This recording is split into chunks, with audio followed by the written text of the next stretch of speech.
probably people listening may or may not remember this, but in 1976, there was a show called Isis. And it was, I think, you don't know if it predated a Wonder Woman, but around that same time. Hmm. And she was this magical woman who would turn into Isis and then be able to telepathically move things and, use the energy from her hands to be able to move big cars or vans. And I wanted to be her.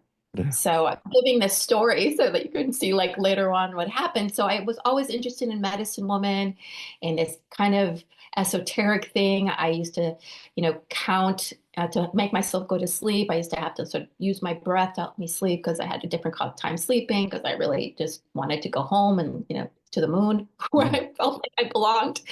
And I also just did really well academically because that's how I fit in. Hmm. So when we came to Chicago, I didn't speak any English. I was very odd and I didn't fit in the way that I sort of got myself to fit in to sort of feel valued was to do well at school, which I found to be really easy. Yeah.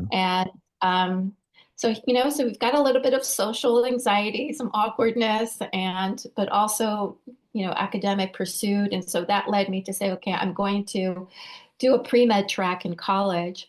However, I want to study everything I possibly can.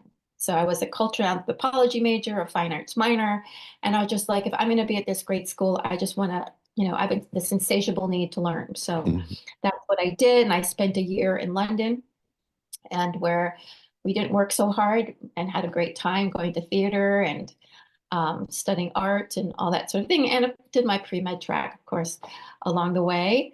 And when at my junior year, my father got a job at Tufts University for the Human Nutrition Research Center for Aging, at which point my tuition remission was like gone Hmm. because University of Chicago paid for everything. And my dad said, I'm not paying for you, you're going to Tufts, which was devastating. I was devastated.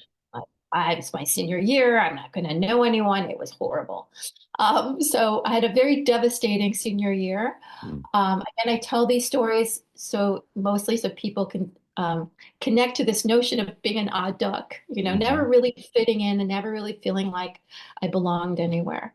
And so that's what happened. And then I stayed in Boston with my family, went to medical school at Boston Medical Hmm. and my training at Boston Medical.